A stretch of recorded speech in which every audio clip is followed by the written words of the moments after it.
Well, hello, my friends. You know, it wouldn't be a day without me being a little special with the technology department, but I'm Erica Lukes, and I'm happy to be here on UFO Classified, joining all of you from all over the world every Friday night, except for last Friday because I needed a little break.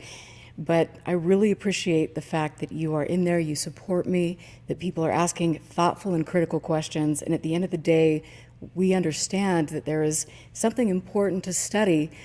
But we also know this subject is full of people who are charlatans, people who are making money and manipulating the topic for their own personal gain. And let's just talk about some of the breaking news we've seen. And I want to go back to 2017, the New York Times. We saw a wonderful story here that came out where we had people talking about all of the fun stuff with military pilots talking about UFOs. Not only that, but we had people that were coming forward saying the Pentagon allocated $22 million to study UFOs.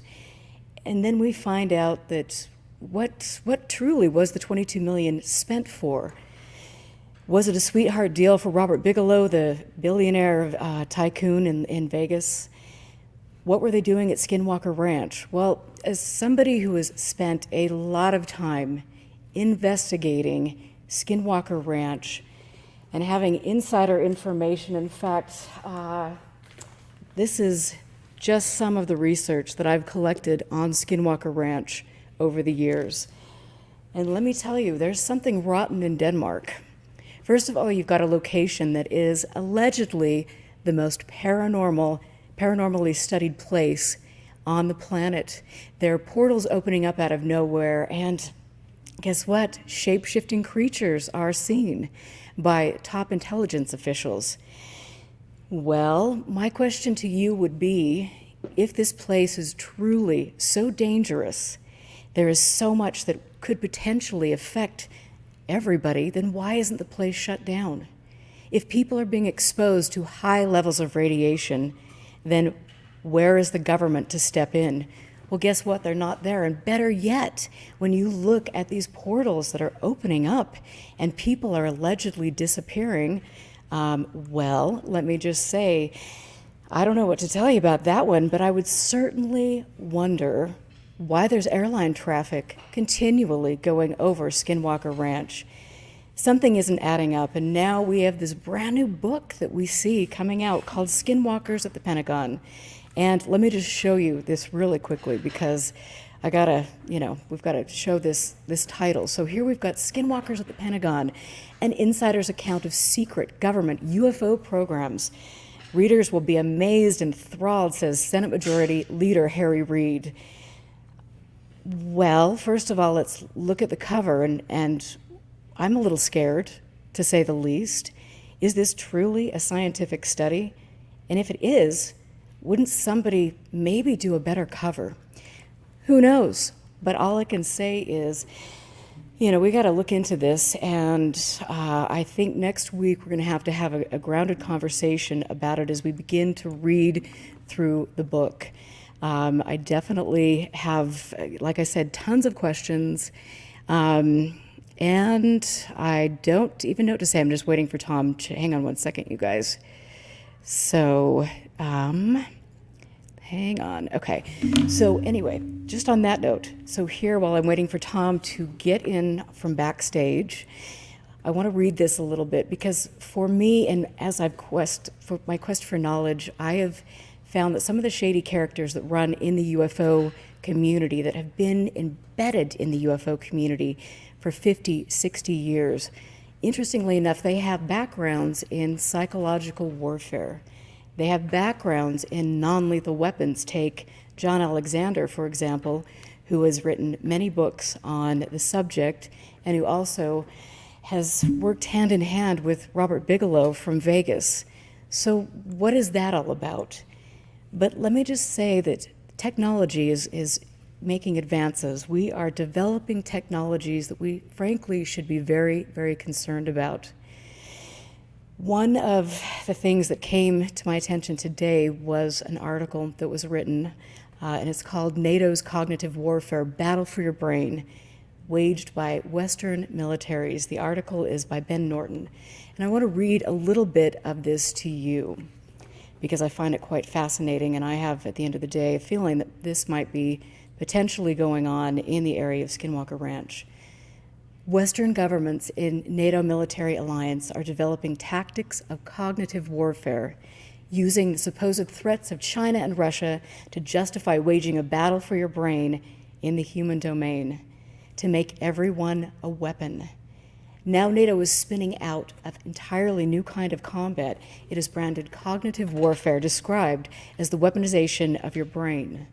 Science's the new method involves hacking the individual and exploiting their vulnerabilities. Where have we seen this play out before? Take Cambridge Analytica, for example. Take some of the things that happened during the last election. Take QAnon, which should be very concerning to all of this. Is that potentially at play here? I would absolutely say that it would be, but let me continue with this article. So they're using the human brain in order to implement more sophisticated social engineering. Until recently, NATO has divided war into 5 different operational domains: air, land, sea, space, and cyber. But with its development of cognitive warfare strategies, the military alliance is discussing a new 6th level of the human domain. In a chilling disclosure, the report said explicitly that the objective of cognitive warfare is to warn societies and not the military. With entire civilian populations in NATO's crosshairs, the report emphasized, militaries must work more closely with academia to weaponize social sciences and human sciences and help the alliance develop cognitive warfare capabilities.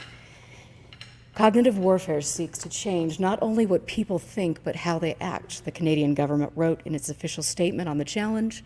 Attacks against the cognitive domain involve the integration of cyber disinformation, misinformation, psychological and social engineering capabilities.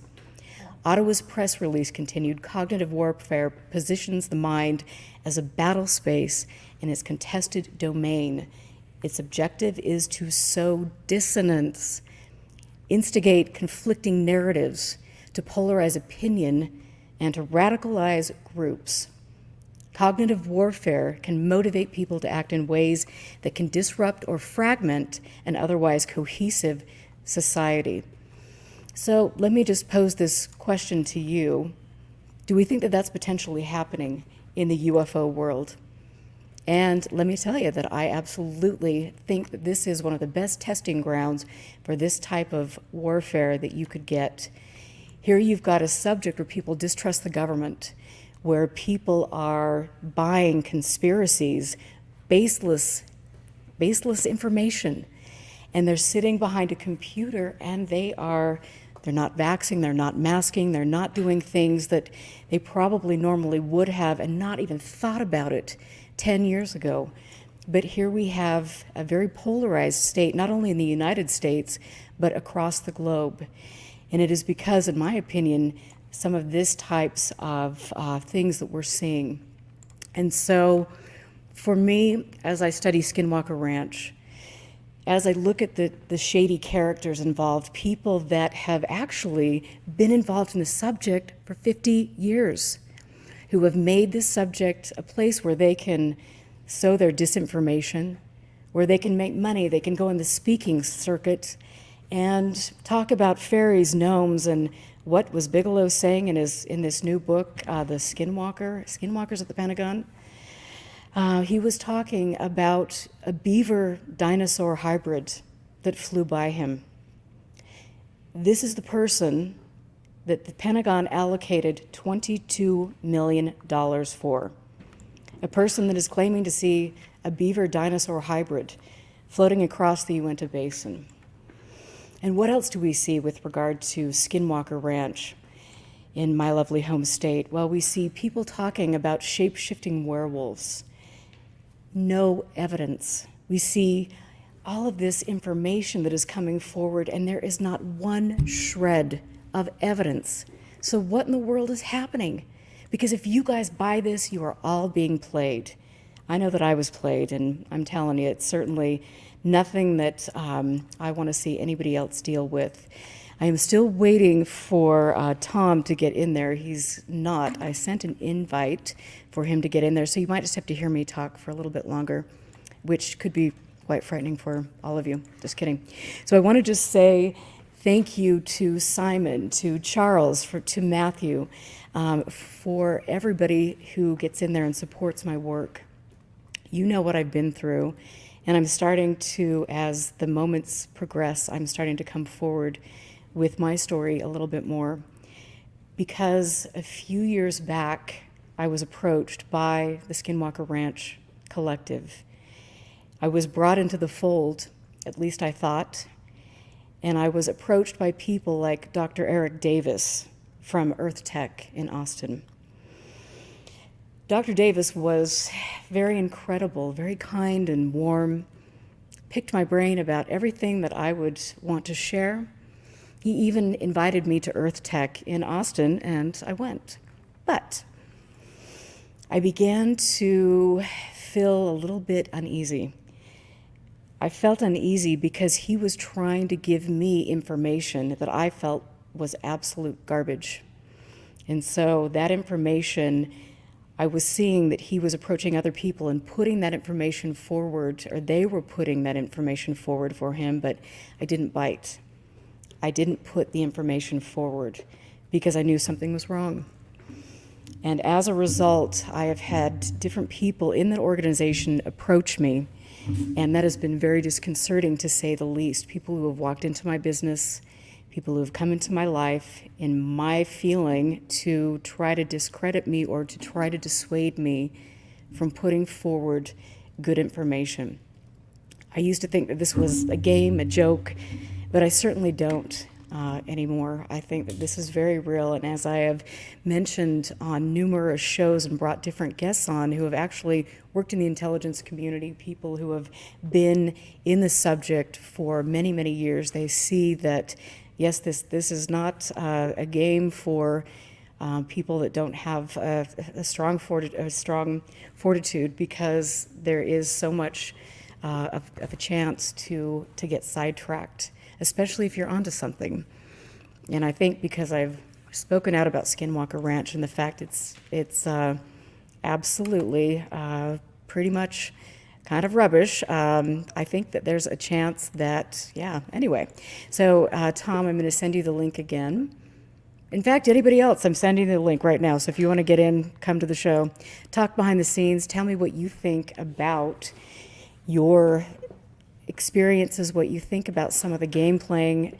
Tell me what you think about Hal Puthoff. Tell me what you think about Stanford Research Institute. And what I want to say is, again, you see the same cast of characters, Hal Puthoff, Dr. Hal Puthoff. You see Dr. Jacques Vallée. You see Dr. Eric Davis, all of these people who are, and there's Tom, praise the Lord, but you see the same types of people that have been pushing this disinformation. And again, I want to, just before I invite my guest in this evening, I want to say that back in the 70s, when Stanford Research Institute was obtaining funding, interestingly enough, Dr. Sidney Gottlieb, Mr. MK Ultra, gave them their first batch of funding. That should say quite a bit, in my opinion. But you have them saying when their funding was shut down that there were people inside the government that were working to discredit the subject, people that were conservative, people that thought angels and demons were here and they needed to shut the subject down. And that is the same kind of nonsense that we're seeing here today. This is the myth that has been created with Skinwalker Ranch, that there are people in the government trying to shut this down, radical fundamentalists. You've got the Collins elite and all of these things inserted into the narrative, and there's no proof of that. Show me your proof. People aren't funding your projects because they're garbage. Just saying. So anyway, without further ado, Tom, I'm going to add you to the stream. So Tom, welcome to the show. How are you doing tonight? Okay, good, yeah. Good, we made it. It's the seventh sign of the apocalypse. Or something, I don't know. But how are you doing? Yeah, I'm doing pretty well, considering all I've been through. But yeah, I'm doing all right. Yeah, but as I listen to your rant, I mean, I think, well, is anybody in charge? Who's in charge here, if anybody? You know what? I would say that, the invisible college is in charge. They think they're in charge. Um, I, I, I don't know. But Tom, first of all, let me just ask you. I'd love for you to tell the audience, people who aren't familiar with you, about your background, because it's very fascinating.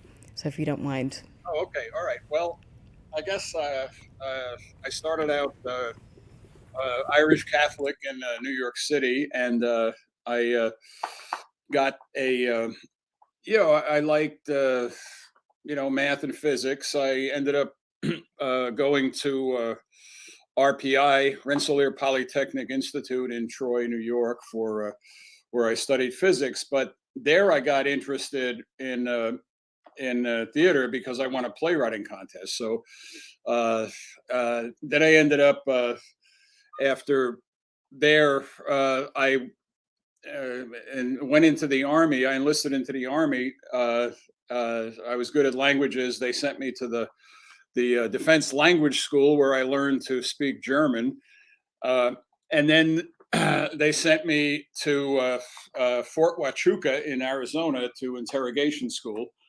And this is during the end of early 70s when the Vietnam War was winding down.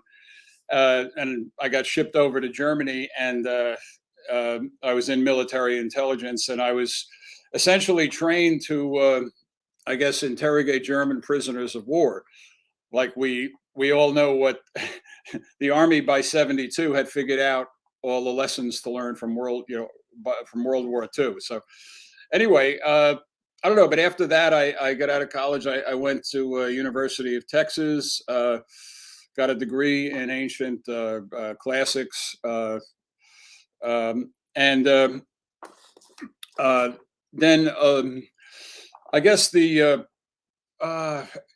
around that time, I got involved with the work of Rudolf Steiner, his anthroposophy, and and also met with John Wheeler, the physicist who had come to University of Texas there, and so I got interested very much into the kind of the philosophy and theology of physics, more and I only have a BS in physics, so I don't have any advanced degree, and I've always been intrigued by the all the paradoxes and things to try to figure them out. And I don't consider myself a ufologist. What is interesting is that just to because you mentioned Hal Puthoff, I the the first person who I met who really was an influence, besides Steiner was dead, but kind of a guy who was living who I made friends with was Arthur M. Young. And he's the inventor of the Bell 47 helicopter, and then the ones you see on MASH. But he founded the Institute for the Study of Consciousness in Berkeley, and I went to see him in 1981 when I was out in Sacramento, California, and Hal is the one who told me about Hal Puthoff. And what is fascinating is that I met Hal Puthoff personally in 1984, not anything to do with remote viewing, but because I was at Rudolf Steiner College in Sacramento, and Hal and his wife Adrienne were there because they were founding the Palo Alto Waldorf School, and they were and then Hal gave a lecture on his ESP research up there, and that's how I met him. Then in '86, I moved to Texas, into Austin, and then Arthur Young told me that, Hal Puthoff was moving there. So in the '80s, when my daughter went to the Austin Waldorf School, Hal's children were going too. And I see Hal every day as kind of, we were the designated daddy drivers of our kids. Right. And so then in '94, Hal sponsored a talk that I gave at the Society of Scientific Exploration. Mm-hmm. He had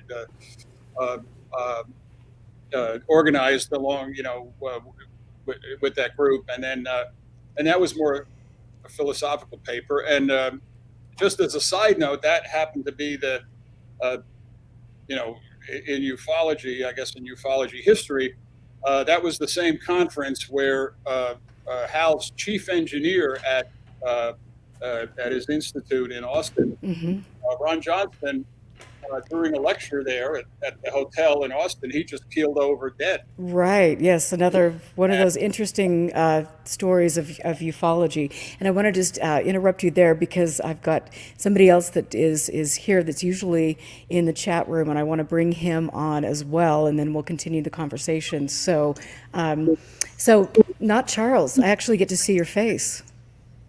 Hi there. How are you?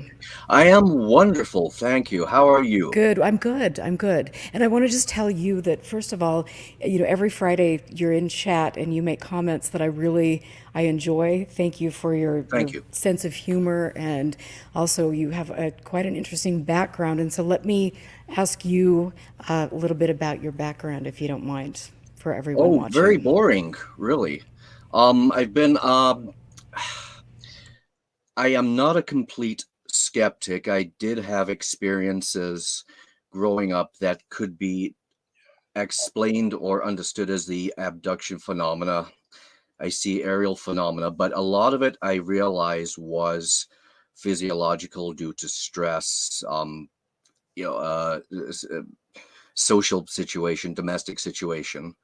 And I got wrapped up with the wrong crowd and came into contact with a lot of the people that we've had mutual contact with. Now, you go to the conferences and you sit in the audience, but you'll have seen this when you're backstage. It's not about bringing truth. It's all about money, embellishment. How can we, milk this for the next few years? But I also used to read a lot, and this is why I brought this on to show people, if you can get hold of it, it's called the Heirloom Gang. Now, the origin of almost every UFO mind control conspiracy can be found here. This is a rewriting of a book by John Halsam written in 1810 about a psychiatric patient called James Tilly Matthews, who was most famous for running into the Houses of Parliament and waving a pistol at Gladstone, claiming that a mysterious machine under the Houses of Parliament had been built, which was controlling the mind of world leaders. He called it the heirloom. And I've got to ask Tom, are you familiar with this, Tom? No, I never heard of it. Wow. Okay. Yeah, Sorry to interrupt you. It's from the case happened in 1795. Here we go. And he was able to draw very detailed schematics and diagrams of this. Now, Matthews was committed to Bethlehem Hospital because he was wealthy. He was actually given a private suite of rooms and a private garden. But this is a diagram of what he called the heirloom. And the way that worked is it pumped gases into the atmosphere to control the minds of world leaders. Now, of course, because of the nature of his claims, everything was thoroughly investigated, and it was, of course, complete delusion. Now, another process that he described was called lobster cracking. Now, lobster cracking is that he was claiming what he described as bizarre-looking dwarves came into his room and opened his skull and placed a magnet in his scalp, which they would use to control his thoughts. Again, this was investigated. There was no magnet under his scalp. There was no machine under his bed. He was washed 24 hours a day. There was no one coming into his room. It was a delusion. But this is the origin of where a lot of these conspiracy and UFO stories come from. Wow. And I never would have known that. Further than you think. So that's... Well, and thank you. Thank you for sharing that, because I think that, to me, it is really, as you've heard me talk about on every show, it's sad for me to go to different conferences and to see people that are perhaps have mental issues or that are very gullible, that are being manipulated, and they're being told that because they have something they're experiencing that is, I mean, out of the norm, that they are in contact with the benevolent space brothers, They're and that trying to just, understand something, right? right, they're trying to understand something, right, exactly, and yet they're being manipulated and led down Yeah. a path that is incredibly harmful, and Oh, it is. it's just nobody in this field wants to actually step up and take responsibility, because they're making money off It's of, about the money. vulnerability of other people. Yeah.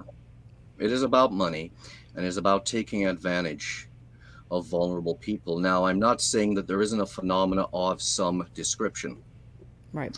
but if you follow the timeline now, after this case in 1909, oh hell, Washington Irving wrote a book called The Men of the Moon, which was the world's first alien invasion story, which is where we get the term little green men. And the moon men were little green men. There were two. There was little green men with the big heads and the large eyes, and there was the half human, half reptile moon men.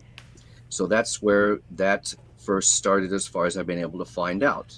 Then later on, another writer called Kenneth Follingsby wrote A Tale of the Future, in which he described contact with what he described as tiny gray men with heads shaped like hot air balloons, who floated around and had to tie sandbags to their feet to stop them floating away.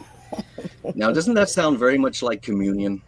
It does remarkably sound just like communion. Thank you for bringing that one up. Again, complete fiction. 1893, H.G. Wells wrote Man of the Year Million, in which the creatures known as Greys were actually human time travelers from the future. Now, they have become completely dependent on technology. So what happened is their bodies atrophied and their brains grew very large.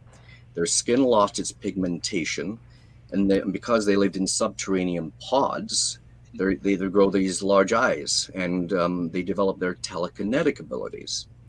Now, I was at a conference, and I think you were probably there too. I got kicked out because one of these remote viewers, and I don't want to get you in trouble, but so I won't say it here, mentioned say they had this remote view of this dome under Mars. Do you remember that? And there was these degenerate humans in there that were coming No. back to life.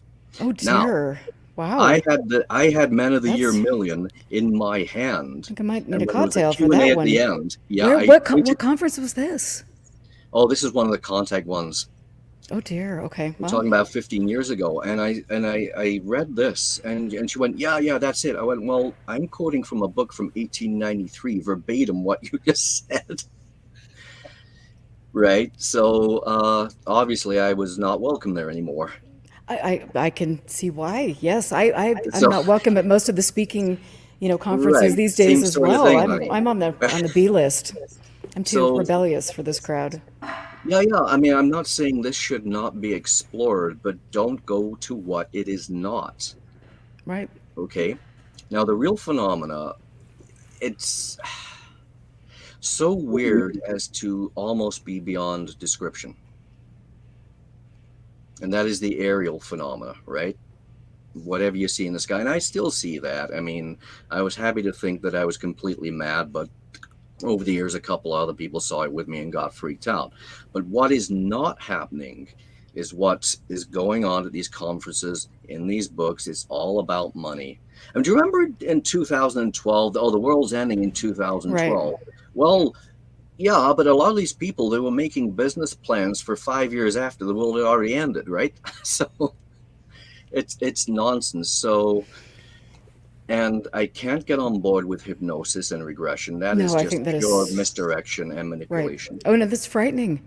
It's frightening that some of the people are actually doing this, and people, like, again, like I said, people that are vulnerable are being subjected to Yeah, this and being led, in a right. in a harmful direction. But I have to ask you. Yeah.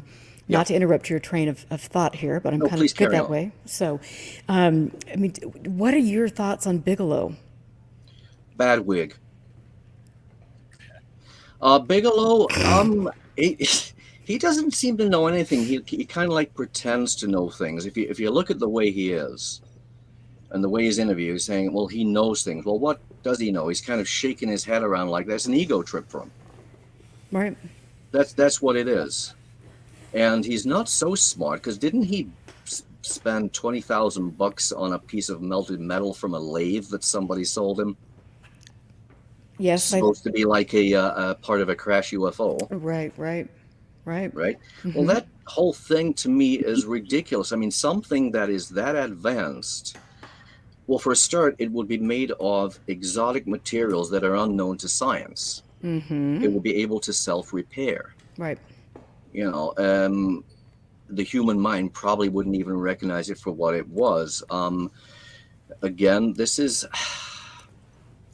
about money, but it is also about cornering the market and cornering the mind, as it were. So do you believe that Bigelow actually has a genuine interest in the subject, or is he just using this as a means to manipulate and further, create more wealth for himself? I think it's a hobby he is using for his own ego, because the money that he spends on it is pocket change. It's all about the. He's one of those guys who likes to be in the spotlight, and a lot of them are like that. It's a hobby, but he doesn't have anything genuine. And so when you look at, George Knapp, you look at the Area 51 Yeah. things, the John Lears of the world, and you look at there are these kind of myths that are created and inserted into the narrative, but yet there's no proof of anything. And you look at, recently what's happened with the Jeremy Corbell and all of these things, and you just think, what is the end game? And if there was something truly phenomenal that was taking place, would these be the brokers of disclosure? I would hope not. Be. I know that they clearly be. do, but I would hope that perhaps we could find somebody a little better. I'm just saying. Well, yeah. I mean, what is this first and foremost? It's a business. And it is operated as a business. There's no truth in anything. And it's more like a religion as well. Right. Okay, and it's a cult of personality, but the root of it, whatever it is, whether it's for money or manipulation, is latching onto people trying to understand something strange that has happened to them that may or may not have a perfectly mundane explanation, and it's Right. exploitative. At its core, it's exploitative. It is. Yeah, it is absolutely. And I'm just reading some of the comments and things. And so I want to go to Tom. I mean, what are your Oh, am I thoughts? getting roasted? Oh, you know what? I think there are a couple people in there that are just, but the trolls that we. Are they really? One moment, please. Oh dear. So Tom, tell us what you think. Do you know who I am? You don't mess with Charles. I'm the best super soldier in the world. Interesting. Sorry, somebody came in there, right? That's good. That's good. And so, I mean, Tom, what do you think about all of this? What do you, I mean, when I talked to you earlier today, we were talking about, the new thing, the book that came out, Skinwalkers at the Pentagon. And when, you were mentioning that you knew Hal Puthoff, Dr. Hal Puthoff, and things. And so what are your thoughts on this? Well, I think that book coming out is to be the completion of the bait and switch operation that started with the New York Times article of December 17, where the bait is to present the ET the ETH, the hypothesis that this is nuts and bolts and that this is something it's very very hyper masculine and something that Jeremy Corbell can weaponize, like his curiosity. But so the big push in the media was to present this UFO experience as, oh, it's all nuts and bolts, and it's the military needs to pay attention to it. It's real, and it's materialistic. But all along, Bigelow and Puthoff and the whole crew that's behind them, and the history of this is written up by you've interviewed Stephen Snyder in his Visa blog. He's got great articles about Bigelow and tracing the whole thing. But the bait was the mainstream media and scientists, they'll have to pay attention if we can make it appeal to their scientists through nuts and bolts thing.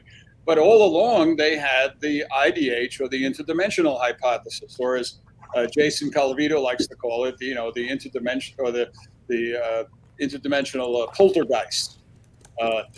That so now the switch is in effect with this, this book. I mean, it was.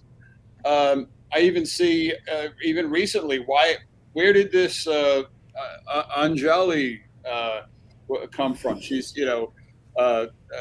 about the meeting this guy in the Mojave Desert and meeting these beings. And I see her as like, well, she's kind of like the female Elizondo who's coming along to show the experiencer side. In other words, the interdimensional stuff, and then this stuff about Bigelow. What is it? The creature, not Charles. Right? Yeah, yeah. In Victorian dress, or Okay. conceived of in the Victorian era, and then what Bigelow sees a beaver dragon or whatever the heck. Yeah, well, I mean that is kind of something special, but again, it's like why aren't people asking if people are saying that they're seeing these things and they are getting funding, taxpayer funding, there's a problem here, and nobody seems to be asking that. I guess it's okay. So how much oil, sorry to interrupt, how much oil reserves are on the Skinwalker Ranch? You know what? There's a lot of oil under Skinwalker Ranch, Is there actually, really? and that it, amazingly enough. But here's the thing: we have this again, that myth that was inserted into, the Skinwalker narrative is, no digging because bad things happen. Well, it's actually because the family that owned the property before the Shermans actually owns all of the rights. So Right. that's why they can't dig on the property. But I know On that the it sounds so. I know that sounds a little bit more exciting to say that there's something paranormal going on, but Yeah. Interesting. Very interesting. right. Yeah, It's- all right. Well, I was going to say, in the present, when TTSA came back, I mean, you trace back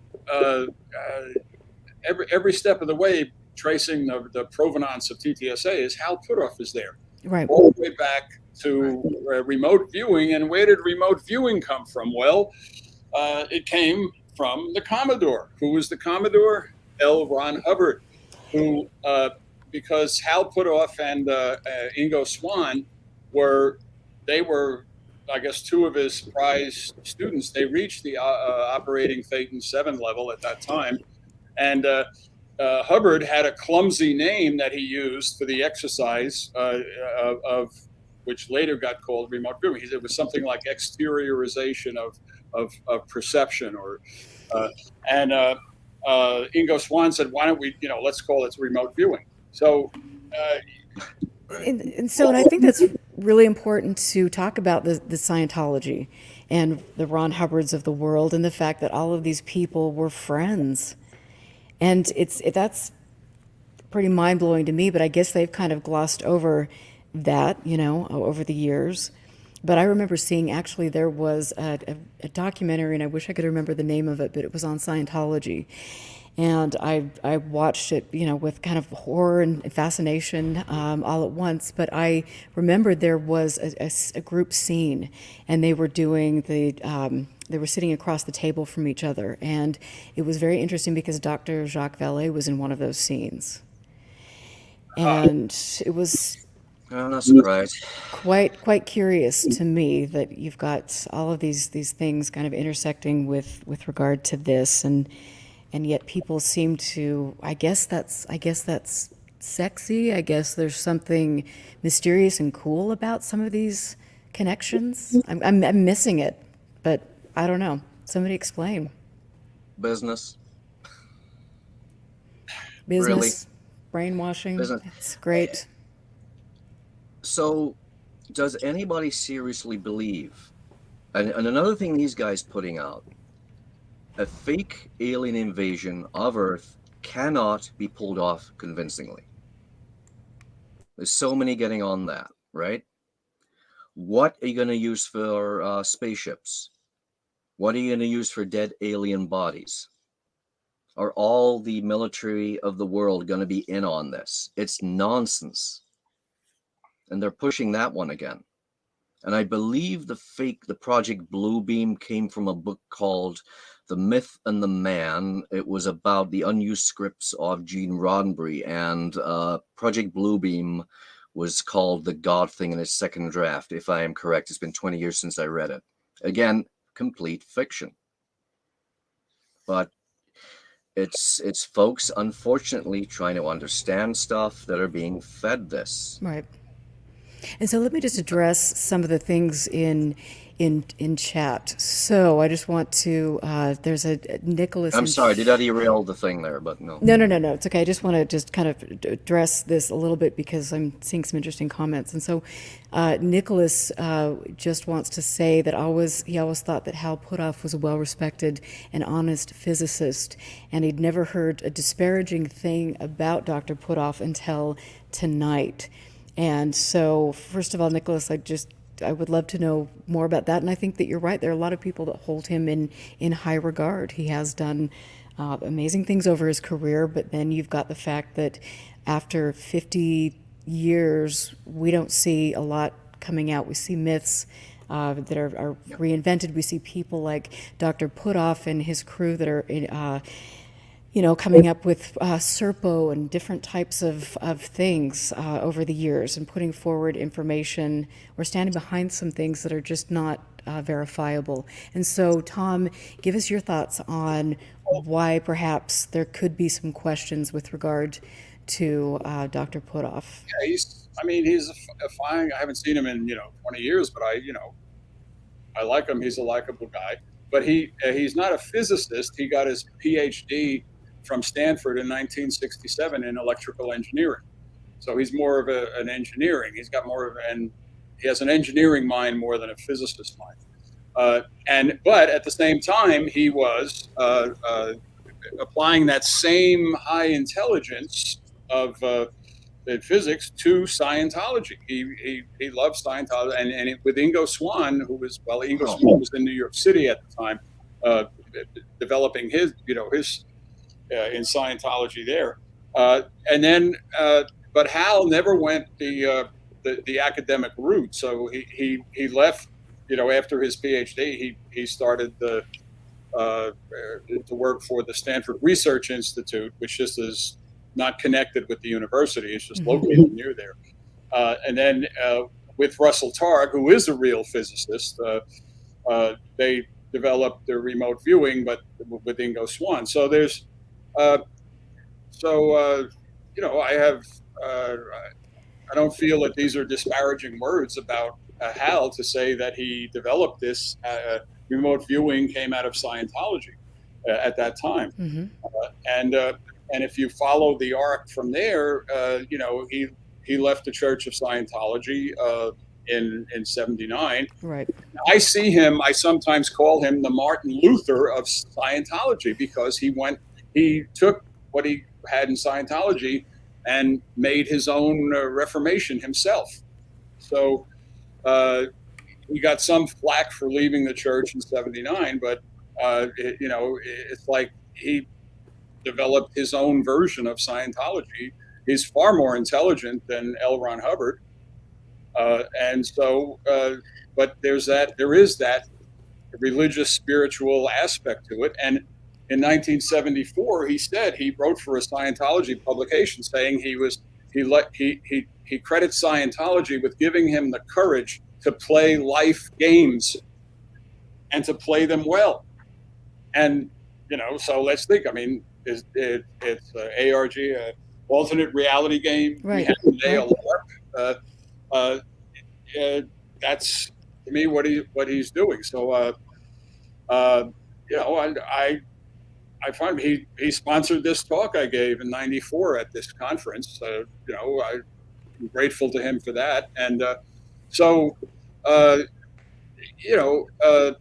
but like I just saw somebody mentioned, Serpo, but he was involved, at least as a witness, like, for example, with the development of the Serpo hoax in in 2005, along with the team of 5, which included Richard Doty and Right. Green, and 2 others. And so, what is that about? Well, and I think that that's really important. I mean, here you've got Richard Doty, who is a disinformation agent. I mean, he worked. I mean, that was his role. He did. When you look at what happened with Benowitz, that's a pretty disturbing affair. And yet, what is Richard Doty doing on the payroll of Earth Tech? Yeah, I don't know. And then today he's being rehabilitated today, and he's a rock star today. I mean, he is. Yeah. So the common denominator in all of this is developing religious beliefs. Right. Right. Well, yeah, that's true. You're right. Interesting. This is the new UFO religion. I mean, as right. Okay. Silka said, same psychology, just different presentation, really. Right. You're absolutely right. When you speak of religion, well, what is the one religion today that is the most compatible with this? And it's Mormonism. The Mormon Church. I mean, it is going back to Joseph Smith and his scrying. Well, that's it is interesting that Harry Reid is remote viewing. He was remote viewing in his hat with crystals and doing the scrying. And then you look at the whole Mormon cosmology with their planet. I mean, it is absolutely so compatible with. It is the most established religion that is closest in compatibility to what's happening. So yeah, I guess so. And is it any coincidence that I guess the only non-Mormon on the Skinwalker Ranch History Channel show is the Travis Taylor, the good old boy from Alabama, right? But everyone else is more. Brandon and Dragon. They were together as young missionaries for 2 years in their missionary service back in the early 90s. And I still see them. They're doing their Mormon missionary service now for Skinwalker Ranch. Right. And I did find that was very interesting on the first episode of the show. And they, this is a scientific project, right? And they're flying over the ranch and they're going to offer a prayer. So what are we inserting into that narrative? Is this a scientific project? Are we promoting religion? And are we going to, jump to the next level and talk about demons and demons and angels and things, which of course we know that is happening. And I want to ask you, Tom, about Peter Levinda, because Peter Levinda wrote a book on Joseph Smith, on the Mormon Church. Oh, right, yeah. And I think that is interesting how he intersects with To the Stars Academy. So give us a little lowdown on that. That could be a whole show. Yeah. Well, Peter Levinda, I got to know him because in the early aughts, I moderated the Yahoo group for Arthur Young, and Peter arrived there in 2006 to I guess to just find out about, because Arthur Young himself, I mean, he besides doing the helicopter, he was at that. He was present at that famous channeling of the Nine in 1953 in Maine with Andrei Puharich. And Peter Levinda wrote a whole book about that called The Nine. So he's very interested in Arthur Young. And then Arthur is married to Ruth Hyde Payne, whose son was Michael Payne, who married who married Ruth Hyde Payne, who took care of Marina Oswald in Dallas. And so there's that connection to the JFK assassination that always gets brought up. But so Peter Levinda is, he wrote the trilogy called Sinister Forces. But he is the sort of ultimate occult figure here as a writer, because way back in the late 70s, 77 or so, he brought out what was called the Necronomicon. It's called the Simon Necronomicon, and Simon is Peter. Now Peter denies that he's Simon, right? He believes that it is, and there is an actual person called Simon who developed this grimoire and it was pretty much best selling. Then he came out in 2006 with the dark a book called The Dark Lord, or no, Dead Names or something, but that's really like a literal translation of Necronomicon. And he went on coast to coast with the host of Ian Punnett, and I'm sure Ian Punnett was in on the whole thing, but it was an interview with Peter Levinda and Simon as separate people. Well, when Simon came on, his voice was lowered, like masked, but when you speed it up to regular speed, it's Peter Levinda himself speaking. So he has this ability, and he's a really great writer, very good novelist. And he has that ability to I don't want to call it multiple personality disorder, but it's like he's able to work with that. Right. Right. So I was really amazed when in 2016 he shows up when I first hear about TTSA and Tom DeLonge, and then suddenly there's Hal Puthoff and there's Peter Levinda. So that's why I didn't get into ufology until like 2016 when all this, yeah. I mean, it was an exciting time to get into ufology. And I think that's the thing, like in 2017, when you've got the New York Times article and things, I mean, that was one of those moments where, okay, this subject could potentially be taken seriously. Well, you have trained military fighter pilots that are looking into this.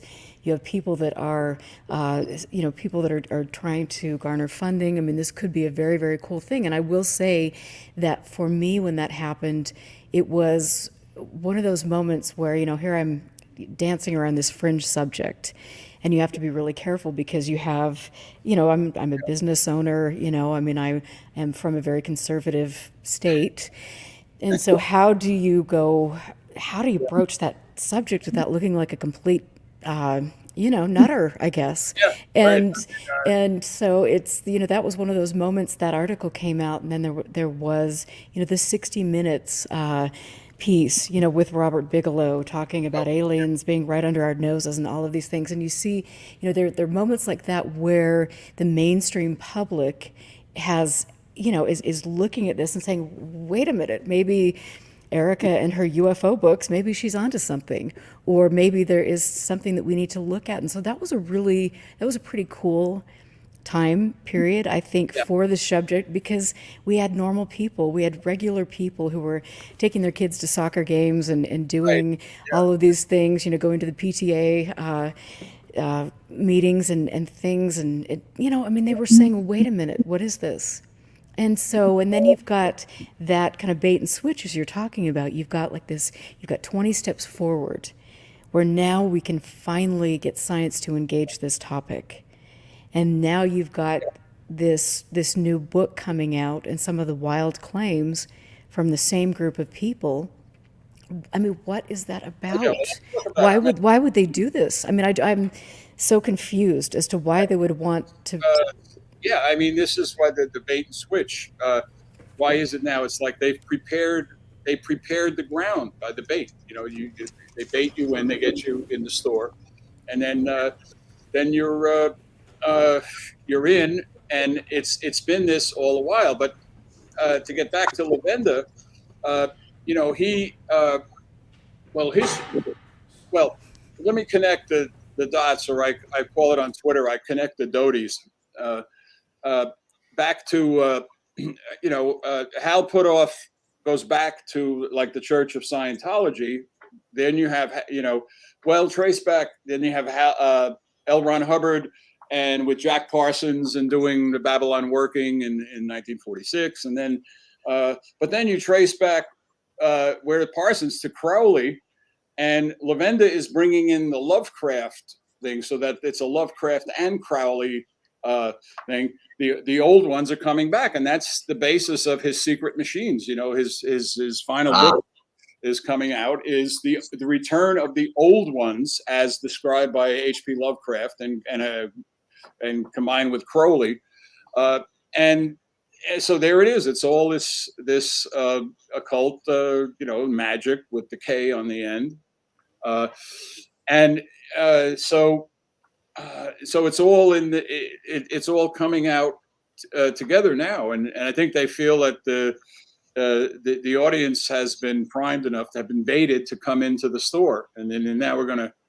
gonna sell you what we really want to sell you. Well, the audience, I'm going to leave you now and enjoy the show, but I'll show you one more picture from the mind of a guy in 1795, what he drew as creatures coming into his room. Take a look at this. It's incredible. Yep. Oh wow, yeah, and that's. Doesn't that look very familiar to you, right? It does look very familiar. Yes, thank you for pointing that out. So enjoy the rest of your show, guys. Yeah, I'm going to thank you. Thank you. It's nice to see you, and I appreciate. Thank you for having me on. Yes, and absolutely. And thank you for always being here and adding great comments to the chat. I appreciate it. Take care. So, yeah, I mean, Tom, where do you even go, and how do you begin to educate the public about this? Because I think with Lou Elizondo and all of the people, the Bigelow crew, all these people have a lot of money behind them. And as we know from social media, they have a pretty organized effort that they have put forward where they're creating sock puppet accounts, and they are trying to discredit and bully other people on social media that are not stepping in line with what they're saying. So, I mean, what do you think? How do we possibly begin to deal with that aspect of this? And is this just too big for us to even handle? Well, I don't know. I mean, as you speak, I mean, I think of it at the ending at The Wizard of Oz. I mean, the man behind the curtain. Right. But are they? I guess the question is how dangerous are they, or is it just like not Charles said, just a hobby? That's everybody is. It's like the religion that they're proselytizing. Is it really dangerous? I mean, I don't. In other words, the man behind the curtain is pulling all these levers, and I've always seen it as Hal Puthoff behind the curtain in this, But I guess the question is, what are they really having a big effect on the wider public? I mean, we're and you go into the UFO, the ufology bubble on Twitter and on Facebook, and it seems at the scale when you're up close, it seems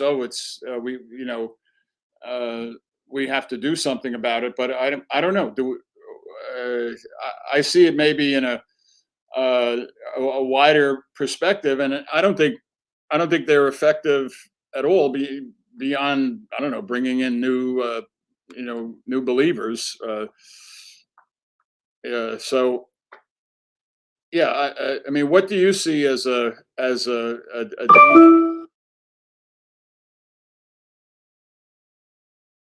You're on mute. Yeah, or you're on mute. Yeah. Well, I am on mute. This typically happens. This is the way I roll. This is why I need a producer. I need somebody behind the scenes that is actually, telling me to unmute my mic. But we'll see. We'll work on that one. So, what was your question again? What do you see as the danger? Because that's a great question. What do I see as the danger? I think there's a huge danger. I mean, in this, when you're fostering this type of belief system, I mean, you're promoting things like I mentioned, people that are mentally unstable, people that are very easily manipulated, people that can, I mean, I think we get into this, like when I first was speaking at different conferences, and I mentioned this a lot, it's like you're there and then you're walking by a room full of people who are being hypnotized, and they're being told that they are receiving messages from, these benevolent beings, and it's this very new agey kind of thing. But then that new age type of thought really goes down a detrimental path, especially when you've got, like I mentioned earlier, when you've got like the QAnon types of beliefs. You know, you've got the anti-vaxxers, anti-masking, I mean, all this kind of stuff. And I think that is, you know, that's where, or you've got people that are telling you to stockpile guns and ammunition or storm the Capitol or, you know, do things. And I've seen that a lot. I've seen that sentiment a lot in ufology. And it's like, what does this have to do with that? It shouldn't have anything to do with that. You guys are falling into this cult brainwash mindset, and that is scary. That is scary. It's tearing families apart. You know, it's just not a good thing. Yeah, like you say, yeah, there is a natural. The QAnon people overlap a lot in their mindsets with the UFO. That they're good allies, and I think yeah, I do see that the QAnon people that they're regathering, and I think they will include a lot of the UFO believers together. So yeah, who knows what's going to coalesce in the future to try to bring Trump back. That's definitely there, and so yeah. But for now, I mean, I can understand you're deeply involved with it, and you're like a target. I'm more of an outside, you know, I can afford the sort of outsider view. Right. I've never felt like I've never been an insider, and well, I'll tell you, it's certainly exciting. You know, and as I look back, like I mentioned at the beginning of the show when I couldn't get you on, I was talking a little bit about some of the people, the characters that have approached me. And you know, unfortunately, I've been vulnerable to, you know, I made my fair share of mistakes. I'm paying for them very dearly because of the people I have trusted and let into my life that have an association with Skinwalker Ranch. And, you know, the more I watch some of these people, the more I think there's something really wrong here. And and I'll just say this, that over, you know, the next little bit, I'm definitely going to be sharing more of my story with regard to that. I've been doing a little bit of that on Twitter, but it's an important story for a multitude of reasons, not only because of the domestic abuse aspect of things, but then also, you know, the association with some of these people. And that's, we all need to be very aware of that. yeah. Well, I don't know about this Skinwalker. I mean, you know, I think you interviewed someone about what is it about the 37th parallel, you know, in UFO sightings in the Earth, and I don't know you know, I was playing around with that, and I discovered that that Skinwalker Ranch is on the 40th parallel. And just playing around on Google Maps, I was amazed to see that it comes incredibly close, with just within a minute of arc, to be the exact same latitude that cuts through the center of the campus of Brigham Young University. Well, I'm sure somebody's going to be using that. Yeah, and they'll throw that into the. Those who, I mean, if anybody out there is a fan of Chris Knowles and his synchromysticism, and you know he's, and then he, you know, well, all right, I was born in New York City. That's the 40th parallel. But Chris Knowles pointed out that Aleister Crowley is buried in New Jersey on the 40th parallel. Huh. And so I could draw a line from my, you know, well, he did it. It's closer to the World Trade Center. You know, I was born at the northern end of Manhattan, and the World Trade Center is down on bottom. But Chris Knowles drew a line from the World Trade Center to Crowley's grave. They're very close, parallel. And then I discovered that, and then that goes through Skinwalker Ranch and through the campus of Brigham Young University.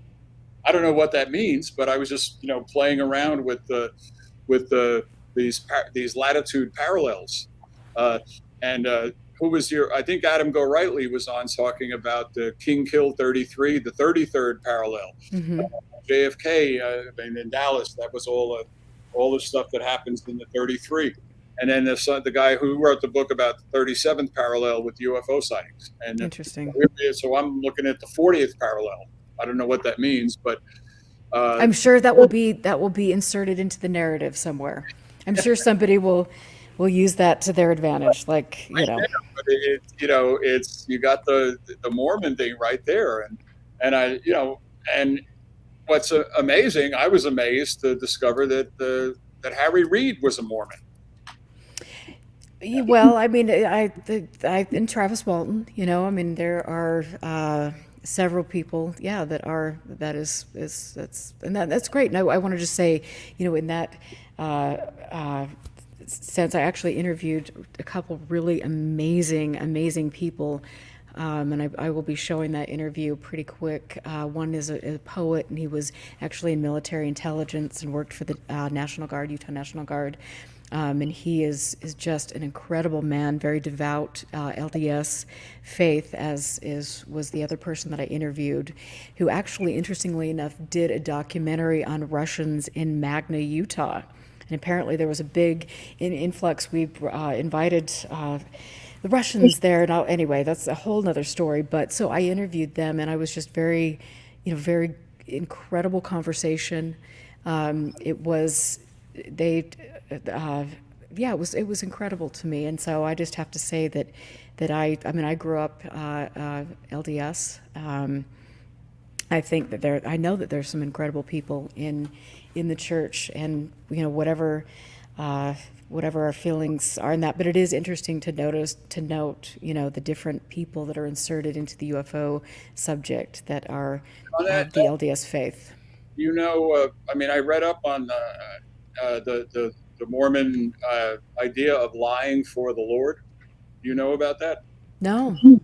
Clearly, I stopped going to church at a certain point. Well, no, I mean, there's I just found it in research online, but lying for the Lord is it's what I think was Joseph Smith did it, and it is not permissible to lie to your fellow Mormon, but it is permissible to lie to non-Mormons if you know, in order to protect the doctrine of the church. So there's I mean, I think you would you would know more about it. I mean, the context is I think you could understand it more. But I was wondering about that. I said, wow, I wonder if are they lying to the Lord, you know, to non-Mormons, right? And I think about that with Harry Reid or Brandon. I mean, is this just part of their natural way of dealing with people? So, Let's hope not. And I think, I mean, I do, you know, like I said, there's so many good people that I know, but I also think that, as like any religion, you can use that to mask other things, more nefarious activities. You know, you can say, I'm a God-fearing person, I'm going to church every Sunday, but then you're doing things behind the scenes that are very despicable. So I think that happens with really any religion, you know. And for myself, I was raised Roman Catholic, Irish Right, Catholic. right. I know wonderful Catholics, but then you look at the priest pedophile scandal. You know, Right.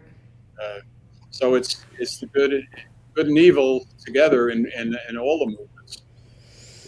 It is really. It's the whole thing is just fascinating to me, and it's you know, being right here in Utah and walking out my door and just having so much. Oh my gosh, so many interesting experiences coming at me with all of this. I just it's been a trip. Yeah, I think someone mentioned about I don't know if Walter Bosley wrote the 37th Parallel book, but I know he wrote a book about Disneyland and the occult. Well, that was more 33. He has good things about Walt Disney. Oh Lord. See, and I just that's like going down another rabbit hole that I'm just like, oh my God, I don't know if I can handle that. You know, I don't. Is you know, somebody going to pay for my therapy, because that's just another rabbit hole. I don't think I've got the moral fortitude, the mental fortitude to go down that rabbit hole. you know? Yeah, but it's like we're all in this together. It's like we're all thrown into the same cauldron, and we're Oh, and maybe let me bathe in holy water. Shizzle. but maybe we're not. Maybe we're just moving around. Like maybe nobody is stirring us. Just our kind of chaotic movement. So There's something there. yeah, And speaking of really great people, and I just have somebody else in chat. Tracy, I just want to say hello. I love you. Hope your back's feeling okay. I miss you. And I just want to throw this out there that I'm planning on doing a little get together here with some of the people in Utah, which I'm super stoked about. So that will be fun. That's just a completely on the side there. But yeah. So anyway, I don't know, Tommy. What are your thoughts at the end of the day on where we are, and what are your thoughts on Colm Kelleher and things? Because I noticed there was I watched the Mystery Wire interview several times, and I found some of the things with Latatsky pretty fascinating, and Kelleher. Again, they're all about creating narratives, and yet they never give us any information. So they've got the world's largest database. Well, I mean, I have to wonder, which databases are they referring to? Would they ever give us the information about that? They're very clearly looking at sightings reports and the work of other researchers, and then using that as their own research, which I find quite interesting. But I mean, what are your thoughts on Kelleher and? yeah. Well, I don't really know much about Colm Kelleher except that he was at the ranch. But I mean, I have kind of a weird view of the science. I don't think any of. I mean, I don't believe that the science is going to find any answer about it. And I think that I I think one of my heroes in ufology is George P. Hansen, who writes about the trickster, and but I think in a sense the more you try to get rational with this and pin it down scientifically, the more deception arises. It's like the uncertainty principle. You pin down the position of an electron, but then you don't know where it's gone or where it's going. You pin down one at the expense of the other, and I like George sees value in hoaxes. Like hoaxes show us that whatever this UFO phenomenon is, it's one of its qualities is deception. So yeah, so we So are. is that just an easy excuse?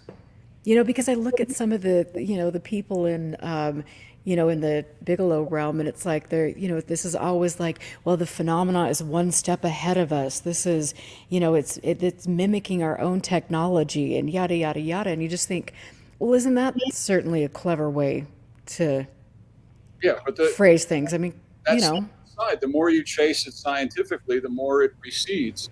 or that's what they say. Well, yeah, and it will always be that way. But on the other hand, you've got the experiencers who just simply accept the irrationality of it. Like George Hansen said, it's both irrational and deceptive.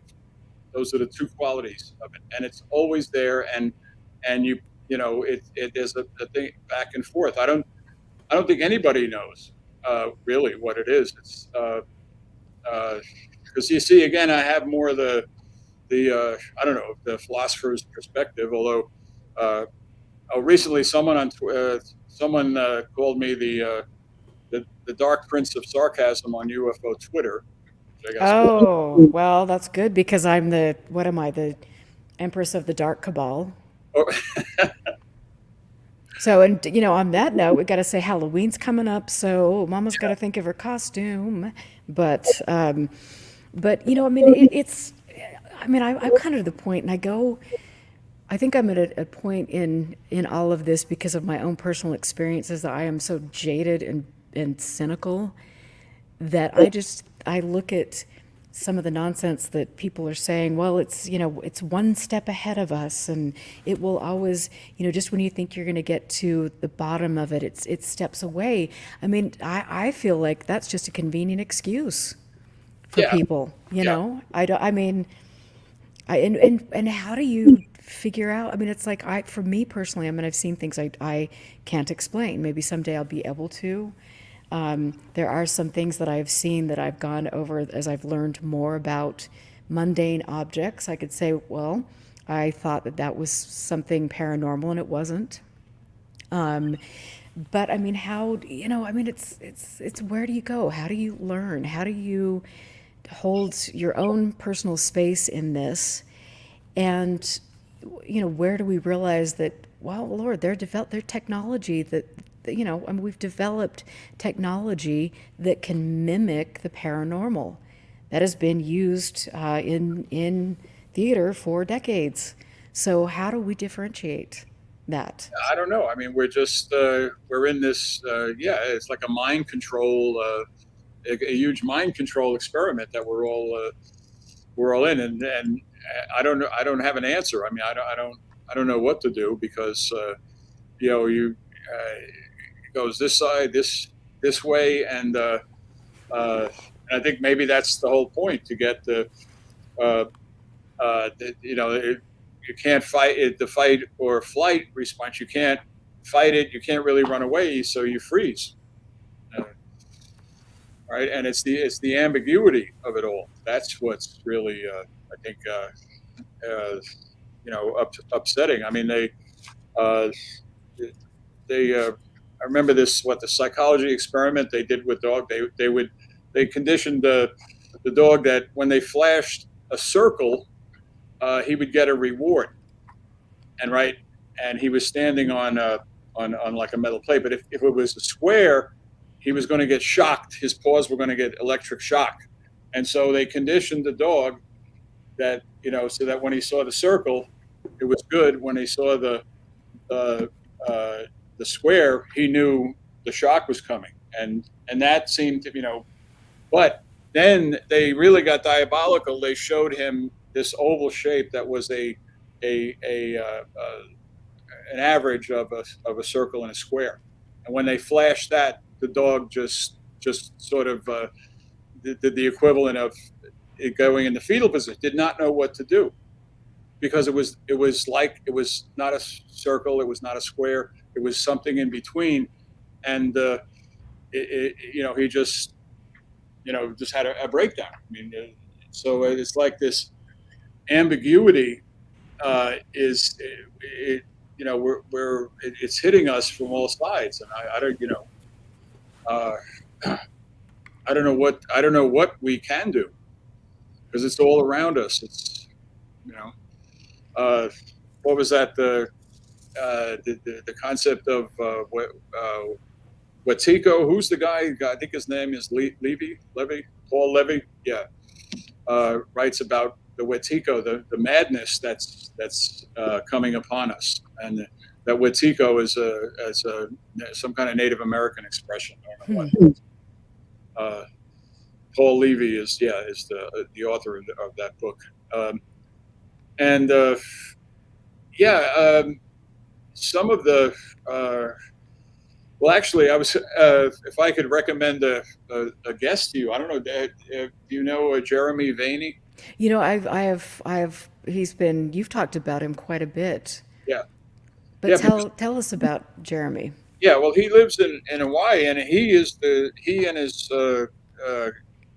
partner Jeff, was back in 2012. He had the Paratopia podcast. He's the one he and Jeff exposed. They were the first whistleblowers to expose David Jacobs and the Emma Woods episode with the panties and stuff. And I think that inspired Jack Brewer to write his book on The Greys Have Been Framed. So yeah, and then I think Jeff died, the guy, and then Jeremy, he was away for a while. He moved to Hawaii, and now he's coming back, and he's reviving what he called Paratopia. And I just listened to his interview with George P. Hansen, which is great. So he's someone that I think would have a good perspective on this, because he himself was an experiencer as a child. I mean, I wasn't. I never had any experience. I'm sort of like always on the yeah, I hear about all this, I read about it, and and then I comment about it and get sarcastic, but I don't, I don't know what any of this is about because I haven't experienced any orbs or visitations or abductions or anything like that. I mean, and it's interesting because we use the word experiencer, and I've talked to Ted Rowe about this, and Yeah, I think that we need to find a new word. I really do. I think experiencer, I think that has so many, to me now, we used to say abductee, and that had all these negative connotations, but now it's an experiencer. And to me, using experiencer, that has negative connotations because it sounds like you're in a cult. yeah, I'm an experiencer. right, yeah, I'm part of this special cult. yeah, I yeah, mean, we need to find a new we need to find some new words. At least I'm going to find new words to define this because I honestly I don't want to be an experiencer. Thank you. Well, by the way, 2 days ago, I listened to Jeremy Vaeni's interview with Ted Rowe. How was that? Yeah, it was really, I never heard Ted Rowe before, so it was great. So, Yeah, I mean it's definitely it is interesting, and I think that again, it's like should we be? I mean, why are we put in this special club? And I think yeah, for me, experiencer, especially because certain people are using it and they're I mean you're an experiencer and so therefore you're communing with A, B, C, and D, and you've got a special message, and I mean let's go out and meditate and love and light, but in the at the end of the day, we're the most racist, hateful, vile, homophobic yeah, people on the planet. And I want to ask you about this because this has been really curious to me. As people know that have been following me on Twitter, I've been pretty candid as of late about some of the domestic abuse that I have been dealing with for the past 2 years. It's been a horrific experience, let me tell you. And I made a couple comments to Ryan Skinner, who actually introduced me to my ex, and I made comments that actually referenced portions of his book, and then he went off and said some things about me and the domestic abuse and things that were actually just absolutely stunning to me, that somebody would actually have the gall to say something like that when I was simply quoting things or mentioning things that he had written about. And I see that this subject is full of so many people that are so, I mean, there's a lot of white males, yeah, I mean, yeah, there is not a lot of room for women in this subject. And being a woman in this subject, I will say, and I'm not doing the boo-hoo, I'm a victim, Ryan Skinner. I'm saying that there's a serious problem here. And this isn't about cancel culture. There's a serious problem. And what are we going to do as people who actually have, who actually want to see the best for this topic, want to see the best for people that are involved in this subject, and we want to see positive things moving forward? How do we go about that when this subject is full of so many despicable human beings that yeah, are that think that domestic abuse is okay, and that when you speak up about a problem, that you're doing the cancel culture thing? I mean, how do we get through that? Because that I'm just mad. I'm mad to the point that you're it's you're in the you're in the arena, and you're right there, and I'm more on the outside. I mean, I can feel your pain. The only actually, the only thing I can say is I think of the most underrated science philosopher living today is a woman named Donna Haraway, who lives right at Santa Cruz, University of Santa Cruz there, uh, who addresses this issue, this male dominant issue of which is pervading in the sciences. Uh, you know, uh, where it's the view, the God view from everywhere, and it's or from nowhere, actually, she says. And this is very very heavily male dominated.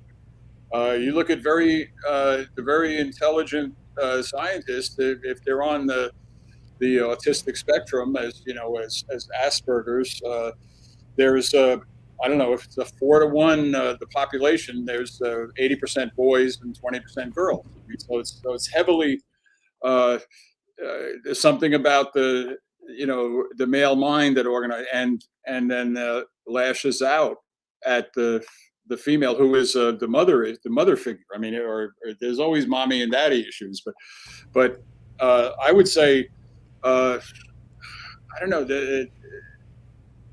I just think of this woman, Donna. She is very underrated. She's a biologist, and in the '80s, she came up with this. It's called situated knowledge.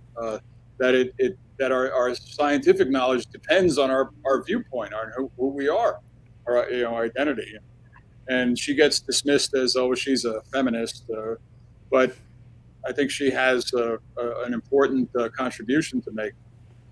To this. I mean, I don't know. I really can't speak to your like your personal situation, but I don't know. I just want to give this meta view or something of it. Well, and it is interesting. Yeah, and thank you for sharing that. I mean, I definitely, it's always been curious to me, especially being a woman in the field and experiencing, being called a slut and being called, I mean, just all these things, having all of this stuff year after year. I mean, people saying things on the internet, and I mean, just vile and disgusting. It should never happen. But then you throw in this added layer, and now I think that people are being exposed for what they are. Especially I was so disgusted with the comments from Skinner, and that to me, when you've got somebody who's representing Skinwalker Ranch, and that sort of thing is okay. I don't know, but I don't want other women to have to deal with this, and I know that they are. And I want to just say, too, that women in the subject need to stand up, and they need to stand together, and they need to talk to each other about this, because, I see these younger women who are coming into the subject, and they're getting caught up in things and getting, I mean, they're approached by some of these people that are really the pariahs in the subject. And so I want to just put this out there. I reach out to them. If anybody wants to talk to me about their experiences, that's great. But this is real, and this is a subject where some of the most despicable people gravitate towards because they can get away with this kind of crap. Yeah. And so one figure, I mean, I think I've mentioned this a few weeks ago. I mean, but one figure who I feel would be a great ally is Alex Dietrich. Right. She's a figure who, she's been through that. She had to go through that to become a fighter pilot. And I think she has, she doesn't care about the tic tac she saw. She saw that in 2004 and she did the report, and that's it. She, I like to say she doesn't give a flying F about it. Right. And yet she's held up. It's like, it's what in Catholic mythology, we call it the Madonna whore complex, right? Mm-hmm. Elevate the woman to the, worship, put her on a pedestal, but that's subjectifying. And then the other end is the whore. So it's this, you're right. It's like that. If either way, you're being objectified, or you're not being seen for who you are. You're either put on a pedestal or you're trashed. Well, as we know in this subject, there's a lot of yeah. Well, I don't even know where to begin in that, but it is unfortunate. So I just want to throw that out there, because I think the more time goes by, the more I will be definitely sharing my my personal experiences about things. And I wouldn't wish some of the things that happened to me in the subject of ufology or personally on anybody on the planet. And I just think it's really sad, and I want to just throw this out there that I was really disgusted with Ryan Skinner's comments, and anybody associated with Skinwalker Ranch should be quite ashamed of supporting somebody like that. I'm just disgusted. Anyway, so that was me just ranting. Yeah, well, I'm glad So, get a response from, because I know it's happening to other women out there who are, are not as articulate as you or don't have a platform like this. So I hope, you attract some I hope to so. tell stories, because that's, yeah, I think it's, it is necessary.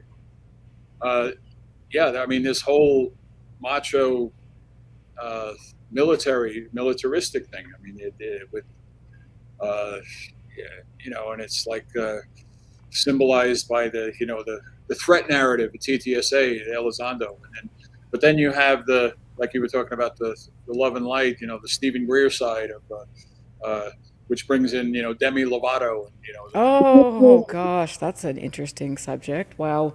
Well, and I mean,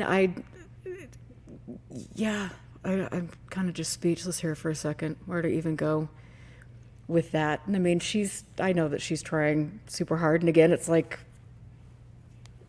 you go down these rabbit holes and you get filled full of a lot of stuff that we have to either go down that rabbit hole and learn some hard lessons, or, you yeah, know, get down that rabbit hole, and they're just coming on, and they're but I understand how you uh, like you being a MUFON director as a woman. I mean, in Utah, right? oh, God, where to begin on that? I mean, yes, it's been interesting, and I think too, even with some of my personal things, going on, just being a woman, you really do realize um, how women are really respected a lot. I've noticed that here in Utah with some of the different things that I've gone through, and I will say that's pretty interesting. But I will talk about that at some point in time. But and I see your kitty. I think I just saw your cat going by. Oh, is it? Oh, I saw a tail. yeah. All right. Yeah. This is Gingy. Oh, cute. I'm surprised my little fat boy hasn't made an appearance tonight, but Yeah, he's clearly just tired out. We don't know what happened, but he talks with his tail. You can see. so cute. I love that. I love it. I love it. And so where, I mean, okay, so we're getting ready to kind of wrap up the show, but I want to just, I mean, do you feel that pursuing this has been something that has added to your life? Oh, yeah. It's interesting because I never really pursued ufology. I just sort of got peripherally involved, and I don't know. Like I like like I say, George Hansen and Jim Mosley. Like because he had the because you. Uh, I mean, I always try to work a balance between this, like being too skeptical or being, too gullible. I don't know. It's very difficult because I think uh, because as George says, the hoaxers, they have their place, and the debunkers, and you're, but the problem is everybody's human, and so you suffer uh, the personal consequences, but that's quite independent of what the UFO phenomena is or may be. Uh, but yeah, I don't really have I really don't have much to say about that because I just feel uh, like it's a field like I've never really pursued, and I've just got thrown in just because of the characters I knew before about it, that like Hal Puthoff and Peter Levinda, and all of a sudden, here they are. What's that all about? So yeah, I really don't know what to think. So I don't know if you want to ask again or rephrase or. Well, I mean, I don't. I mean, I guess we think each of us has our different experiences when we come into this subject, and I just wonder. I want to ask the audience out there just to reflect on this. But I mean, has this made your life a more positive thing, or has this caused more anguish and strife? I mean, for me, I wish I could go back to the time where I was just, I was hanging out with my friends. I was going to the Whaley house and we were looking for little things that go bump in the night. We were having a good time. And then, I was, just wide-eyed and bushy-tailed and full of hope and joy. And I wanted to support other people and study something that really should be something of merit. And then time after time for me, I've just, had experiences where I think, okay, really? Why am I here? Why am I doing this?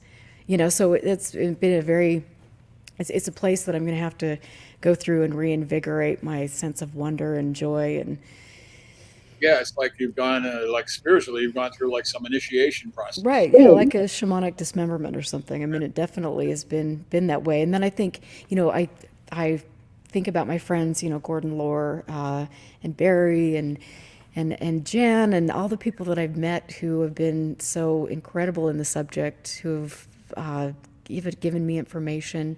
Alice Druffel, who I just have to say is one of the most incredible people I've ever met. What a wonderful human being, wonderful woman. And then now I'm thinking of the positive. So you're going to share this little journey through negativity to positivity, and things. So I mean, that is really cool. It's very cool to look at Anne Druffel's work Yeah. and to see how tenacious she was and to read the correspondence and to look at I mean, I've been in my archive here and I can't wait to really share it with people. But it's so cool to read Christmas cards that she got from Hynek, or Oh yeah. to listen to audio interviews between her and Jacques Vallée about James McDonald, and so it's these little moments. And even with Anne's life, it's like you could see she went through 50, 60 years where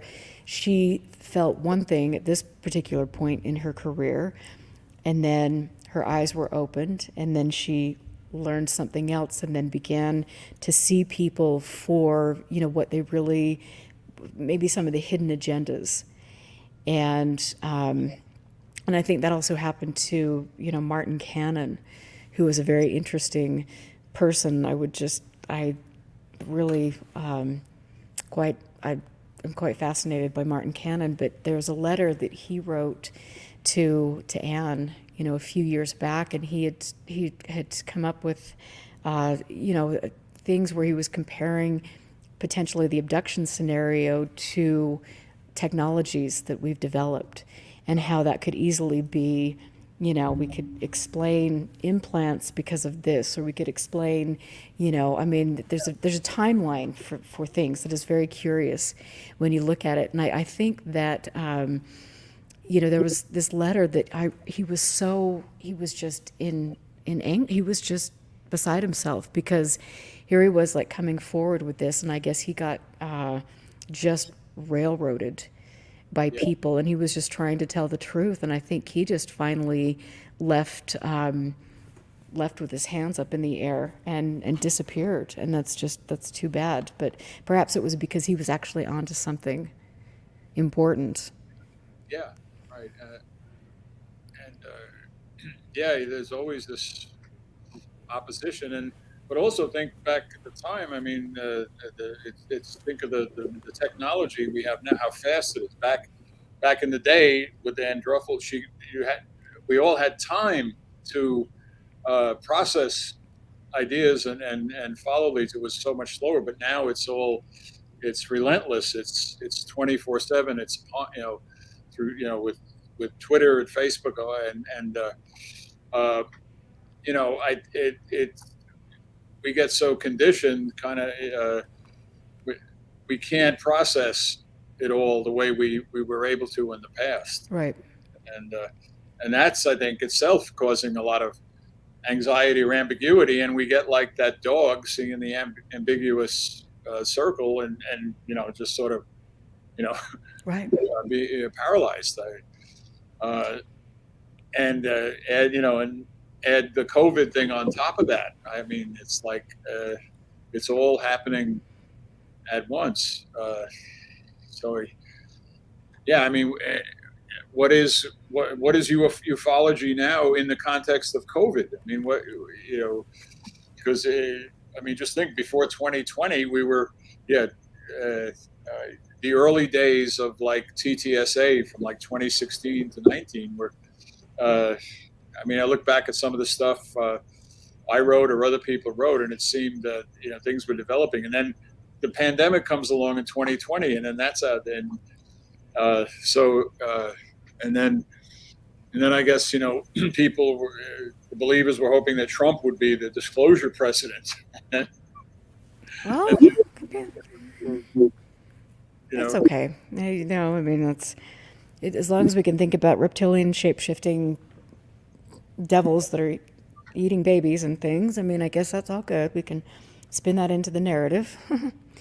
Yeah, but yeah, it's difficult because you are dealing with really religious, spiritual concepts, religious ideas, and that's and and where only the men were the priests, right? And priestesses were really, they were in the temple, but they were like the prostitutes, right? So yeah, the sexist in any religious structure, there is that deep sexism between where the woman is seen has to know her place, and the men are the leaders, right? So you are as a woman in this field, you're coming up against that. It's more unconscious, I think, in the ufology field, because it's not it's not seen as structurally as a religion, but it is, and so it's more invisible, and like what's happening to you is I don't know. I wonder if you have difficulty exposing it to the world, bringing it out, because there is no real structure like with the Catholic Church. They could come out with the priest pedophile scandal, and then it's out there. But I think you have a real difficulty getting it out there because there's no structure like with the Catholic Church or the Mormon Church or the government, whatever, that you can see that, well, this is terrible that it's happening in this institution. But the ufology institute, it's so amorphous, but it has all the hallmarks of a religion, and the expectations, and putting women on the pedestal, and the others are cast down as the whores, right? And yet, you can go to conferences and just watch all of these men, standing in or sitting at their book tables and watching all the women. I mean, just watching them kind of, with their predatory behaviors with women coming there, and it's just ugh, ugh. Yeah. That's all I can say is ugh. Yeah. That's right. They're using ufology, right, to as part of their mating ritual, right? Yep. It's a disturbing experience to witness that firsthand. It's like, oh, oy, oy, oy. Yes. So anyway, but I don't know. It's interesting. Thank you for going all over the board with me, tonight, and thanks, for everybody that listens to the show, and all of you. Amy, I love you. I need to talk to you. I'm sorry I haven't I've been in my little hole. And things, but we do need to talk. And I want to thank all the people that are show supporters on Patreon, that donate to help put the show on the air and to make it possible, because there are expenses associated with this and archiving as well. And I really want to continue doing what I do and talking to really cool people like you, Tom, and bringing on new people. And also, for me, as all of you guys know, I am very concerned about the history of the subject, and that's why I am archiving, because there are people like Bigelow who like to sweep up all the data, and then where does it go? It goes into a black hole. And people like that can manipulate the subject and use it for their own gain. And so instead of talking about reports that could actually be verified or something that is really important, we're talking about beaver dinosaurs. Yeah. And like I said, I mean, it's like, what? I mean, how many, and I want to get just opinion in chat. I mean, what do we think about beaver dinosaurs? I mean, where are we going here with the... Let me remind you of how, when you had, many weeks back, when you had, who was it, Ryan Gordon, and then we got Charlie Weiser, the mum from Melbourne, about the Travis Walton hoax. I mean, the flip side of what you're talking about is that as you could, yes, you have bad actors and it, but also you have really good people bringing out through social media or through their research the things like Ryan Gordon. I mean, I was like, I didn't really know what to think about Travis Walton, but after you developed Ryan Gordon and that came out, I said, oh yeah, this is clearly a hoax. I think most people with the logical thought process could look at all that and just go, oh my gosh. But I mean, at the end of the day, it's like, yeah, and thanks for bringing that up. That was really fun to have Ryan do. I mean, he did such a great job. How many hours? And Scott, I've got to give a little love out to Scott Brown, little shout out. The twin maestros of this who brought this out. And yeah, and then did you get any special, I don't know, a different kind of flack or attack? Of course. On you from that? Oh yeah, of course. It was interesting because I was just bringing on people that were sharing the information that they had, and of course it was you get attacked. But again, it's the same people. It's the same core group of people that attack you, that are promoting the same stories, that have made a lot of money and done the rounds over the years.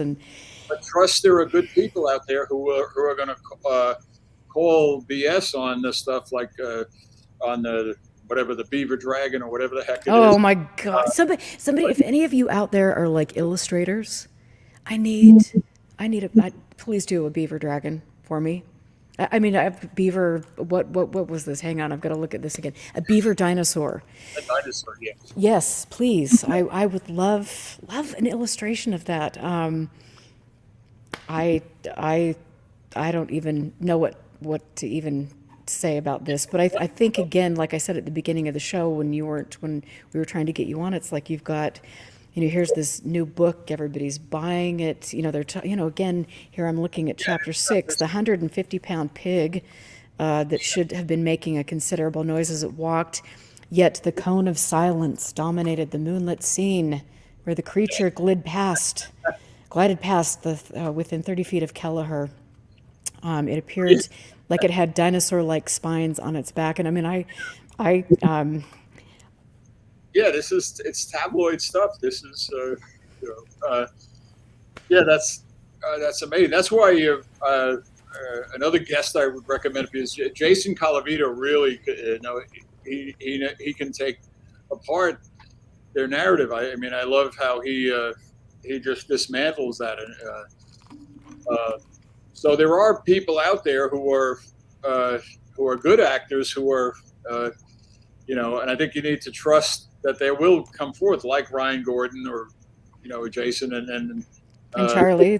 Charlie's in chat, so that's nice to. And somebody, somebody may, you may inspire someone new, to look into this.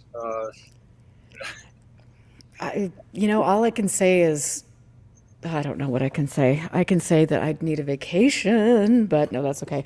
It is interesting, and next week I want all of you to give me some feedback about the new Skinwalker at the Pentagon. Yeah, because it's new in one sense, but to me, I look at the timing of its release, and you notice there's not much. They're not focusing on those the Navy, the Nimitz videos or something. They're sort of like fading from consciousness. We need something new to the bright. This is not it. This is not it, in my opinion. Whoa. But to me, it's been there all the time, because when you look back at Bigelow and Puthoff, I mean, they're always involved in these occult things, and Bigelow with his great motivation is to contact his dead son in the afterlife, right? That's what. Yeah. Anyway, I'm going to leave that one alone. But I wanted to say just made a comment in chat, just saying I would not encourage anyone to get it. And you're right. Why put money, there? But yeah, we should be spending money, I think, on preserving archives and promoting good research and things like that, instead of just promoting utter nonsense. So but I really appreciate you coming on the show last minute. You agreed to do this around 3:00 this afternoon, which I appreciate. That is really awesome of you. Right, yeah. And then Charles from coming on, and he brought in a kind of a Victorian or turn of the century, 19th century view of this, to remind us that this stuff has been happening. It just gets dressed up in different garb, to align with our technology. Absolutely. Today. Yep, absolutely. It is interesting, and I was talking to Barry Greenwood earlier about that, and that's exactly what he was, saying. And I know that Barry's feeling a little under the weather, so I'm going to send him some mojo. And I also want to just say too, if all of you could keep Gordon Lohr in your thoughts and prayers, just he's such a love, and I'm going to try to, he's in assisted living now, and he's not going to be able to return back home.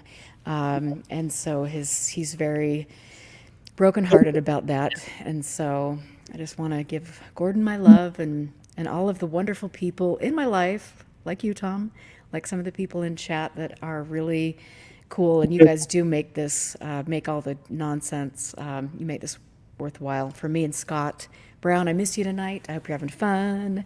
And then Mario, I want to give a big love to Mario, who has literally been here every Friday with me. He's been here just as much as I have, and that is so cool. I do have just a wonderful group of people who love and support me, and you guys have gotten me through some very dark times, so I appreciate you very much. And Tom, thank you. Where can people find you, or do you want them to? Oh, well, I guess, I don't know. On Twitter, I'm Tom Fortas, and I go on. You can find me on Tom Mellett on Facebook. That's about it. I don't have blogs or anything like that. I guess that's probably the best way to contact me. I could give an email. I guess I'm tomfortas@gmail. That's TOMFORTAS. And at Gmail, yeah. So. Cool. Well, good luck with that. All right. Good luck with those emails. I'm just kidding. Yeah. So anyway, thank you. And I did mention earlier in the show that I interviewed a couple very special people here from Utah, and I'm going to be editing that video. And I saw Robert in chat earlier, but I can't wait to get that edited, to get that put out there. I love, talking to people in Utah who've had interesting experiences, and so you can always reach out to me, and hopefully now that I'm pulling myself out from underneath things, I can communicate with you all a little bit more. So thank you, Shadowy Spectrums. Thank you, all of you guys. I love you. You are wonderful. And yeah, we'll have to. Anyway, yeah, I'm just reading the chat, and I'm sorry, I'm trying to catch up, guys. But anyway, thank you for your love, support. Thanks, Tom. I hope you guys have a wonderful and safe weekend and things. And I would like to say, well, actually, I am going to stay out of trouble for at least until, well, tomorrow. Maybe tomorrow. Do you think I can do it? Yes, tomorrow's Saturday. Huh? Yeah. I'll try to stay out of trouble for 24 hours. It'll be good. Good for me. All right. So anyway, thanks, guys. Have a wonderful evening. Thanks, Tom. And I will catch you guys soon. Take care. All right. Good night. Good night.